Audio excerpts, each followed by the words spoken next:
Hello मेरे प्यारे बच्चों, कैसे आप लोग। मैं आपका के sir, welcome back to your channel के mathematics.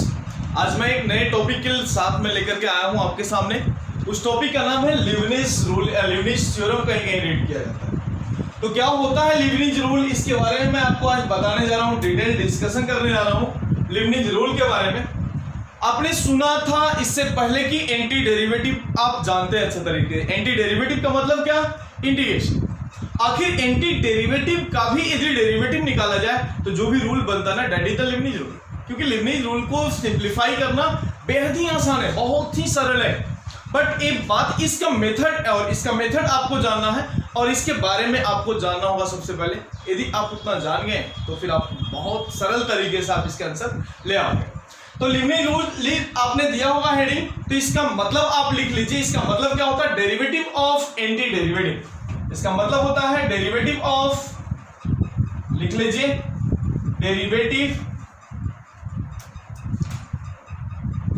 Derivatives of anti derivative.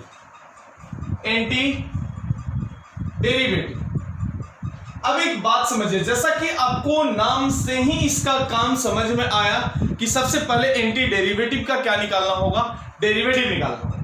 तो इसके लिए थोड़ा सा एक स्टेटमेंट लिखना है आपको। राइट डाउन एक स्टेटमेंट लिख लीजिए। If f of x is, या f इज, ऐसा लिख दो ना, इफ f बोले तो फंक्शन इज कंटिन्यूअस, देन, जब कहने का मतलब कि फंक्शन कंटिन्यूअस है तब आप उसको आप लिख सकते हो। तो क्या होता है लीबनिज़ रूल इसके बारे में, यानी सबसे पहले मैंने लिख रहा हूं एंटी डेरिवेटिव, यानी कहने का मतलब इंटीग्रल के फॉर्मेट में मैंने दे दिया f ऑफ t। मैंने कोई एक फंक्शन मान लिया विथ रिस्पेक्ट टू t, मैंने मान लिया। अब ये फंक्शन अपर लिमिट और लोअर लिमिट से होगा, तो g ऑफ x से लेकर के h ऑफ x तक मैंने इस तरह से लिख दिया। अब एक बात समझना है कि लीबनिज़ रूल में आपने क्या देखा, डेरिवेटिव ऑफ एंटी डेरिवेटिव की बातें आपने देखा। यानी कहने का मतलब कि आपको इसका derivative with respect to x आपको लेना होगा, तो और इसी को बोलते हैं अपन क्या, लीबनिज़ रूल को। अब एक बात समझिए, इसका वैल्यू क्या होगा, मैं पहले आपको लिख देता हूं, उसके बाद मैं सारी बातें आपको प्रूफ करके दूंगा कि कैसे बना है ये टर्म। तो थोड़ा सा आप देखें सबसे पहले क्या होगा इसमें। तो सबसे पहले मैं इसमें एक बात आपको बताना चाहूंगा कि इसमें अपर लिमिट माइनस लोअर लिमिट, यानी कहने का मतलब कि क्या होता है, मैंने आपको लिखने का तरीका भी बता दूंगा, याद रखने का भी तरीका आपको बता दूंगा। यानी सबसे पहले मैं डायरेक्टली यदि आता हूं अपर लिमिट पे, तो h ऑफ कितना, देखना क्या होगा, f ऑफ कितना, h of x into h of x का डेरिवेटिव h डैश x, ऐसा पहले मैंने लिख दिया। उसके बाद माइनस ऑफ लोअर लिमिट की बात करूंगा मैं, तो डायरेक्टली याद रखने की तरीका बता रहा हूं, f ऑफ कितना, g of x into g dash of x। ये आप लिखना बिल्कुल भी ना भूलें, क्योंकि इसमें क्या होगा आपको सबसे पहले समझना है। एक बात आपको जानना है यहाँ पे, कैसे मैं याद कैसे रखूंगा, आखिर ये कैसे बना, इसका प्रूफ भी मैं आपको देने वाला हूं। बट याद रखना कैसे है, मैं इसको सबसे पहले एक सिंपल तरीके से मैं आपको बता देता हूं। कभी भी आपने डेफिनेट इंटीग्रल में क्या देखा, सोल्व करने के बाद अपर लिमिट माइनस लोअर लिमिट लगाते हैं अपन इंटीग्रल में, वही काम मैंने तो किया। देखिए ना, इसी फंक्शन में ही upper limit minus lower limit लिखा, यानी t की जगह h ऑफ x लिख दिया, उसका डेरिवेटिव बाजू में हो गया, माइनस लोअर लिमिट यानी g ऑफ x लिख दिया, f ऑफ इंटू कितना, उसका डेरिवेटिव g डैश x बन गया। तो सबसे पहले याद रखना तो बहुत ही बेहद ही मतलब बहुत सिंपल है याद रखना। तो सबसे पहले इसको देखते हैं अपन, इसके प्रूफ मैं नीचे लिखा हूं, राइट ऑन प्रूफ लिखना बिल्कुल भी ना भूलें। तो सबसे पहले प्रूफ पे चलते हैं। तो एक बात, आप प्रूफ में आप जैसा कि जानते होंगे कि आपने इंटीग्रल में, मैं ऐसा लिख देता हूं, लेट इंटीग्रल किसका, f ऑफ t की बात कर रहा हूं, विथ रिस्पेक्ट टू t मैंने लिख दिया ऐसा, दैट इक्वल्स टू, मान लिया कि इसके रिजल्ट जो आ रहे हैं capital F of t plus constant CR। Let us assume कि इसके आंसर इतना बने हैं, तब जाकर के देन, अब यदि इसमें मैं अपर लिमिट माइनस लोअर लिमिट लगाता हूं, यानी कितना, इंटीग्रल क्या बन जाएगा बेटा, बोलिए, g ऑफ x से लेकर के क्या है आपका, h ऑफ x है, और once again function f of t और dt एज इट इज है, तो इसके वैल्यू क्या बनेंगे, f of t plus C और इसका upper limit minus lower limit यदि आप अप्लाई करोगे तो आपके लिए बहुत ही आसान बनेगा। यानी रिजल्ट आपके लिए जो बनने वाला है क्या बनेगा बेटा बोलिए, एफ ऑफ कितना, हाँ तो एफ ऑफ कितना, एच ऑफ एक्स बन जाएगा, ठीक है ना, एच ऑफ एक्स बन गया, माइनस कितना, एफ ऑफ कितना, एफ ऑफ कितना, जी ऑफ एक्स बन जाएगा। क्योंकि कांस्टेंट टर्म खत्म हो जाएंगे। अब एक क्या बना वो मैं आपको लिख देता हूं, किसका इंटीग्रल है, एफ ऑफ टी और एडीटी का इंटीग्रल, बट कहां से कहां तक, जी ऑफ एक्स से लेकर के कितना, एच ऑफ एक्स तक है, जो कि मैंने इसको ऐसा लिख दिया। अब यदि एक बात और भी आपको पकड़ना होगा, इसका डेरिवेटिव, जैसा कि आपने इसका नाम से ही समझा होगा, डेरिवेटिव ऑफ एंटी डेरिवेटिव।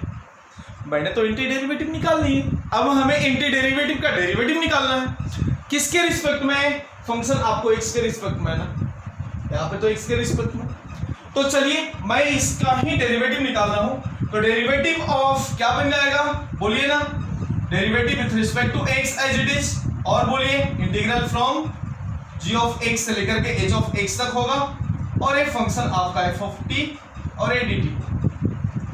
अब बताइए जब इसका डेरिवेटिव मैं ले रहा हूं तो बाजू वाले का भी डेरिवेटिव होगा, तो क्यों ना कांदा रूल लगा लें, क्योंकि डेरिवेटिव आपको खेलने अच्छे तरीके से आता है, याद रखें आप। तो एफ ऑफ इसका डेरिवेटिव कितना होगा, बहुत सरल तरीके से यदि मैं लिख दिया तो आप इसको बता सकते हो, इसका डेरिवेटिव कैपिटल एफ में बन जाएगा। यानी कहने का मतलब कि ये क्या होगा, F dash of H of x मैंने लिख दिया है। और यदि एक लेयर और भी जाओ तो उस लेयर को आप डायरेक्टली वहां पे बता सकते हो कि वो क्या हो जाएगा, इनटू कितना, एच डैश ऑफ एक्स बन जाएगा। लिख दिया मैंने, लिख दिया, बहुत सही तरीके से हमने इसको लिख दिया। अब एक बात आप समझें, नेक्स्ट कितना होगा, माइनस कितना, f dash of g of x होगा into g dash of x, इस तरह से हमारा बनेगा। लेकिन एक बात सबसे पहले आप समझें, capital f dash of H of x का मतलब क्या, कैपिटल एफ ऑफ टी किसका था, इसका था ना। अब इसके रिवर्स प्रोसेस यदि मैं अप्लाई करूं तो कैपिटल एफ डैश के जगह पे स्मॉल एफ ऑफ टी भी आप लिख सकते, स्मॉल एफ ऑफ एफ भी दे सकते हैं। डैश हटा करके मैं स्मॉल एफ देना चाह रहा हूं, तो क्या बनेगा बेटा बताइए मुझे। फाइनली आंसर की तरफ बढ़ा तो आपके सामने रिजल्ट आ जाएगा, क्या, एफ ऑफ कितना बोलिए ना, एफ ऑफ कितना, एच ऑफ एक्स हो जाएगा into h dash of x बन जाएगा, माइनस एफ ऑफ कितना, जी ऑफ एक्स बनेगा into g dash of x बनेगा। आखिर क्या बना, डेरिवेटिव किसका, जी ऑफ एक्स से लेकर के एच ऑफ एक्स तक, फंक्शन है आपको एफ ऑफ टी और इनटू डी टी दे दिया मैंने। अपॉन कितना है, एक्स है, तो मैंने इसको इस तरह से लिख दिया। हेंस आप लगे तो लिख सकते हैं, हेंस प्रूफ आप लिख सकते हैं। यानी इससे एक बात हमें समझ में आया, आपको एक बात थोड़ा सा ध्यान में आ रहा होगा कि मैंने यहां से कैपिटल एफ डैश को मैंने small F of H of x में क्यों लिखा। कैपिटल एफ ऑफ एक्स जो था आपका वो क्या था बेटा, किसका था, anti derivative small F of x का। और जब इसको डेरिवेटिव आप लेंगे ना, जब यहां से आप इसका डेरिवेटिव यदि आप इसका लेते हो तो इसका डेरिवेटिव लेने के बाद क्या बन जाएगा, एफ ऑफ टी बन जाएगा, that is equals to f dash of t, और कांस्टेंट का डेरिवेटिव तो जीरो। यानी capital f dash of t की जगह पे स्मॉल एफ ऑफ टी लिख सकते हैं अपन। वही काम बेटा मैंने यहाँ पे इसके जगह पे डायरेक्टली मैंने ऐसा। अब आपको बात जेहन में घुस गया होगा कि क्या कर सकते हैं। याद रखना कितना सिंपल है, सो सिंपल ना, अपर लिमिट माइनस लोअर लिमिट करना है, लेकिन उसका डेरिवेटिव निकालते जाना है। तो मैं इस पे ही कुछ सवाल आपको देने जा रहा हूं, तो कृपया कर उस सवाल का इंतजार करें और जल्दी से आप मुझे सोल्व करके बताएं। तो राइट आंसर क्वेश्चन लिख लीजिए। चलिए जनाब, सवाल नंबर 1 आपके लिए इंतजार कर रहा है। क्या है गिवन, मैं आपको एक बात बता देता हूं कि लेट जी ऑफ एक्स कोई फंक्शन है, लिमिटिंग वैल्यू 2 से लेकर के एक्स स्क्वायर तक, और d t upon 1 plus under root of t, जहां पे एक्स ग्रेटर देन 0 है और जी डैश ऑफ 9 आपको निकालना है। तो सबसे पहले तो आपको जी डैश मतलब क्या निकालना होगा, जी डैश ऑफ एक्स निकालना होगा। तो मैंने मान लिया कि ये आपका जो भी गिवन है वैल्यू मैं वहां पे लिख रहा हूं। गिवन डेटा है आपका g of x that equals to 2 से लेकर के एक्स स्क्वायर तक और डी टी अपॉन कितना 1 plus under root of t. अब इसका डेरिवेटिव ले रहा हूं सबसे पहले मैं। जब इसका डेरिवेटिव लूंगा ना तो क्या आ जाएगा g dash x that equals to क्या बन जाएगा डेरिवेटिव किसका 2 से लेकर के एक्स स्क्वायर तक dt upon 1 plus under root of t as it is. अब विथ रिस्पेक्ट टू x यही तो बन जाएगा। अभी तो आपने पढ़ा upper limit minus lower limit कर लेते हैं। तो अपर लिमिट यदि मैं इसमें यूज कर रहा हूं तो क्या होगा 1 अपॉन कितना 1 plus under root as it is रहेगा और t की जगह x स्क्वायर हो जाएगा और x स्क्वायर का डेरिवेटिव क्या होगा 2x एज इट इज लिख दिया मैंने। अपर लिमिट माइनस कितना लोअर लिमिट 2 रख रहा हूं मैं वहां पे तो क्या मिल जाएगा 1 upon under 1 plus under root of कितना 2 बन जाएगा और 2 का डेरिवेटिव कितना 0 हो जाएगा। दे दिया मैंने ऐसा बहुत सरल दे दिया मैंने। अब आप मुझे बताइए जी डैश एक्स यदि मैं लिखूं तो आपके लिए रिजल्ट कितना है 1 upon under root of 1 plus as it is x square का रूट x बनेगा इंटू 2x यहाँ पे है तो मैंने 2x दे दिया। एक तो पूरे टर्म 0 है। अब आप देखिए ना मुझे निकालना क्या है जी डैश ऑफ 9 ना। तो अभी आप मुझे बताइए जी डैश ऑफ 9 यदि निकालना है तो x की जगह 9 लिखना होगा तो 9 इंटू 2 कितना 18 हो जाएगा अपॉन कितना x के जगह 9 प्लस 1 कितना 10 यानी कैंसिल हो गया 9 और कितना 5 and 9 upon 5 is the answer of x। तो बहुत सरल तरीके से मैंने आपको आंसर इसका दे दिया। अब मैं एक सवाल और भी आपको देने जा रहा हूं राइट ऑन सवाल नंबर नेक्स्ट सेकंड। चलिए जनाब सेकंड नंबर सवाल आपके लिए इंतजार कर रहा है। क्या बोल रहा है सवाल में f ऑफ x आपको गिवन है। क्या है given e raise to 2x से लेकर के e रेज़ टू 3x तक है 1 upon ln t with respect to t dt है और जहां से x ग्रेटर देन 0 है then find the derivative of f of x। यानी कहने का मतलब कि f डैश x तो आपको निकालना है डेरिवेटिव निकालना है with respect to ln x यानी आपको फाइंड क्या करना है और x के जगह ln 2 है बाद में हम देख लेंगे उसको अपन लास्ट में हम x के जगह ln 2 लिखेंगे लेकिन अभी आपको लिखना है क्या f डैश x आपको सबसे पहले निकालना है। क्या निकालना है बाबा बोलिए आप f डैश ऑफ x आपको निकालना है। तो सबसे पहले जब इसका डेरिवेटिव मैं लेना स्टार्ट कर रहा हूं तो क्या बन जाएगा अभी आप मुझे बताइए बहुत सरल है देखिएगा f डैश x यदि मैं लिख दिया यहाँ पे तो क्या बनेगा अपर लिमिट माइनस लोअर लिमिट की बातें था तो क्या होगा अपर लिमिट की बात कर रहा हूं तो 1 upon ln as it is और e raise to 3x as it is और इसका डेरिवेटिव की बात करूं यदि इसका e रेज़ टू 3x की डेरिवेटिव की बात करूं e रेज़ टू 3x का e रेज़ टू 3x बनेगा और x के मल्टीपल में जो होगा मल्टीप्लाई करेंगे तो 3 इंटू दिस हो गया ऐसा बन गया। अब आप मुझे बताइए आगे की बात देखेंगे। आगे माइनस कितना लोअर लिमिट की बात किया तो 1 अपॉन कितना ln of e raise to 2x हो गया और इसका derivative e raise to 2x की बात करूं तो क्या होगा जी बोलिए ना इंटू कितना e raise to 2x as it is और 2x के लिए 2 बाहर निकल जाएगा जो कि मैंने ऐसा लिख दिया। अब एक बात समझना ln e raise to 3x का मतलब 3x बाहर आ जाएगा ln e का वैल्यू 1 होता है तो यहां से आप डायरेक्टली यदि आप लिखो तो इसको ऐसा लिख सकते हो। क्या लिख दिया 3 अपॉन 3x और ऊपर में कितना हो जाएगा e raise to 3x as it is मैंने वहां भी दे दिया।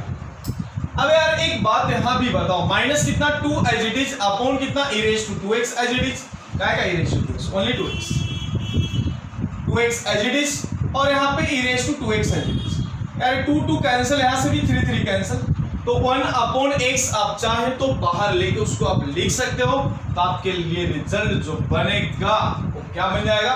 अब देखता हूं मैं समझिए सबसे पहले देखना सबसे पहले क्या हो जाएगा e रेज़ टू एक में क्या बनेगा 2 है यहाँ पे और एक ऐसा 2 तो मैंने कैंसिल कर लिया था यानी कहने का मतलब कि कैलकुलेशन कहीं और तो नहीं छूटा तो अब देख लें सबसे पहले और तो कहीं छूटने की कोई संभावना है नहीं तो बन गया आपका अब इफ डैश एक्स तो बना है ऐसा, लेकिन नीचे वाला टर्म की बात मैं करूं तो क्या आ जाएगा, ऊपर और इसका डेरिवेटिव तो चलो ठीक है, ये है ना फंक्शन में। हाँ, तो इसको यदि मैंने लिख दिया e⁻³ अपॉन कितना x माइनस कितना e⁻²x अपॉन कितना x बन गया। ऐसा कहीं कोई गड़बड़ तो नहीं किया? थोड़ा सा चेक कर लेता हूं क्या है, थोड़ा सा चले। तो क्या कर रहे थे, चेक कर रहे थे। चेक करने के लिए यहाँ पे विथ रिस्पेक्ट टू मैंने ln x लिखा ना, find the derivative of f of x with respect to ln x की बात मैंने लिखा था, लेकिन मैंने विथ रिस्पेक्ट टू x लिख दिया। तो इस सवाल को ही थोड़ा सा आप लगे तो करेक्ट कर लीजिए, क्योंकि फिर उसके अलोंग जाना थोड़ा सा टेढ़ी खीर होगा। विथ रिस्पेक्ट टू x लिख दीजिए आप सीधा। अब ये बात सही, अब ये बात सही। अब मुझे एक बात बताइए कि f डैश x आपका जो बना है, f डैश x क्या बना है, बोलिए ना। e⁻³ अपॉन कितना x माइनस e⁻²x अपॉन कितना x, और बोला गया है कि आपको x की जगह ln2 लिखना है, यानी f डैश ऑफ ln2 की बात किया जा रहा है। तो कितना है e⁻³ ln2, ऐसा ना, upon ln2 minus e⁻² ln2 upon कितना ln2, x के जगह पे ln2 आपको लिख लेना है। आप चाहे तो ln2 को बाहर में निकाल के हवे में उसको उड़ा दें, ln2 को मैंने निकाला। अब बताइए 3 को अंदर सेटल कर रहा हूं, 2 क्यूब कितना 8 बन जाएगा, 8 बन गया। e⁻ln का मतलब 1 हो जाएगा, 8 बनेगा, और 8 माइनस कितना, ये भी 4 हो जाएगा अंदर जाके, 8 माइनस से 4 गया 4 अपॉन कितना ln2, यानी इसके सीधा सिंपल आंसर। तो चले, इस तरह के सवाल और भी हैं, मैं एक सवाल और भी दे रहा हूं, राइट टू नेक्स्ट क्वेश्चन। चलिए महाशय, इंडिया वालों, क्वेश्चन नंबर 3 आपके लिए इंतजार कर रहा है। आप लगे तो वीडियो को पॉज करके इसको ट्राई कर सकते हैं। 2 मिनट का समय लेना, 2 से ज्यादा का नहीं लेना बेटा। मैं क्या दिया हूं सवाल में वो मैं आपको रीड करके बता देता हूं। लिमिट x टेंडिंग टू 0, फिर आपको लग रहा होगा कि लिमिट कहाँ आ गया इसमें, बेटा हर जगह यार कंसेप्ट मिक्सिंग क्वेश्चन आते हैं। और खास करके इस बार के जेईई मेंस में आया हुआ है, जो सितंबर में एग्जाम हुआ, जेईई मेंस में इस तरह के सवाल पूछे गए हैं क्वेश्चन, इसलिए थोड़ा सा अलर्ट रह के आप देखें। 4 मार्क्स का सवाल है बेटा। क्या दिया है, limiting value x tending to 0, 0 से x है 1 minus cos 2x already x है, अपॉन x इंटू 0 से लेकर के x और tan x इंटू dx, इस तरह के फंक्शन दिया और आपको इवेलुएट करना है, इसके वैल्यू इवेलुएट करना। ऑप्शन भी बहुत सारे ऑप्शन दिए हुए हैं, ढेर सारे ऑप्शन दिए हुए हैं। तो चले, मैं आपको ऑप्शन नहीं दे रहा हूं, मैं डायरेक्टली सोल्व कर रहा हूं। थोड़ा सा आप समझे यदि एक बात को, लिमिट तो चले ठीक है, लिमिट तो मैं लिख ले रहा हूं। लिमिट x टेंडिंग टू 0 है, जैसा मैंने दे दिया यहाँ पे, 0 to 1 माइनस cos 2x क्या बनेगा,2 sin स्क्वायर x बनेगा, बराबर है। लेकिन मुझे यहां से ऐसे करने के लिए कुछ काम करना होगा, जैसे 0 to x है, यहाँ पे 1 minus cos 2x as it is already x, इसका डेरिवेटिव लूंगा, डेरिवेटिव यानी लीबनिज़ रूल तो यूज होगा ही होगा, तो अपॉन x है ना, तो मैंने x क्यूब लिख दिया, यानी x स्क्वायर से मल्टीप्लाई डिवाइड कर रहा हूं, यानी x स्क्वायर अपॉन कितना, x square upon 0 to x as it is, tan x है एज इट इज और x एज इट इज, तो मैंने इसको ऐसा लिख दिया। क्या बुरा किया पता नहीं, बोलो क्या किया। अब मैं यदि लिमिटिंग वैल्यू अप्लाई कर रहा हूं, मैंने क्या किया, x स्क्वायर से मल्टीप्लाई डिवाइड किया तो नीचे x क्यूब हो गया। अब यदि मैं इसको फॉर्मेट कर रहा हूं, 0 यदि लगा रहा हूं, डिनोमिनेटर 0 0 लगा रहा हूं, cos 0 0 सॉरी cos 0 1 1 माइनस 1 0, यानी ये फॉर्म किसका है, फॉर्म 0/0 का, और इसके लिए 0 लगा दिया, 0 ऊपर में tan 0 भी 0, यानी ये भी है आपका 0/0 के फॉर्म पे है।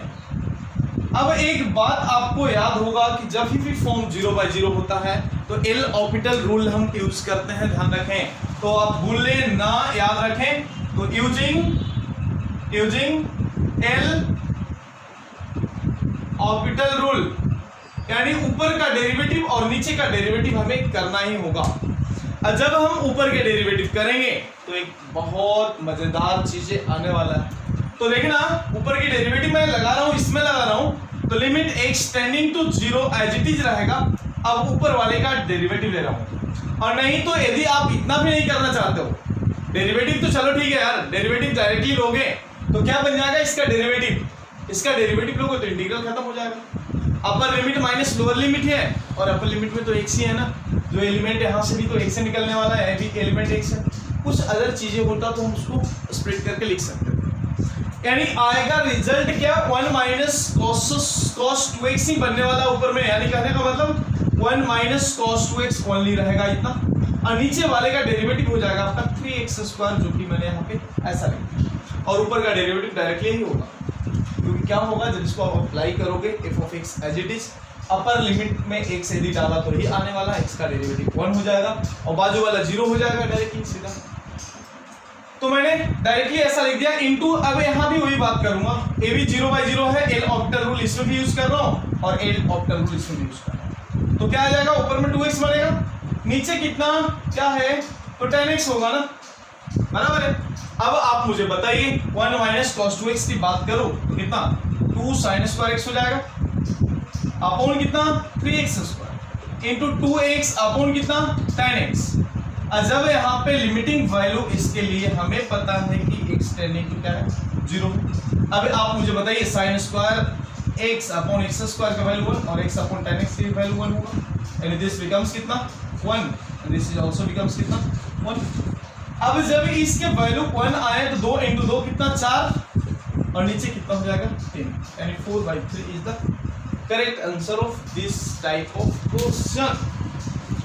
अब एक बात, यानी जैसा कि फॉर्मूला या फॉर्म जो भी आपको याद होगा, जैसा रूल्स आपको पता लगा किसमें लिबनिज रूल में क्या किया मैंने कि एंटी डेरिवेटिव का डेरिवेटिव कैसे निकालते हैं, एक बातें मैंने आपको सिखाया। इसमें मैंने कुछ 2-3 एग्जांपल भी मैंने आपको बताया। तो चलें आज के बस इस टॉपिक पे बस इतना ही, फिर अपन मिलेंगे नेक्स्ट टॉपिक में। तब तक के लिए सेफ रहिए, सुरक्षित रहिए, अपना ख्याल जरूर रखिए।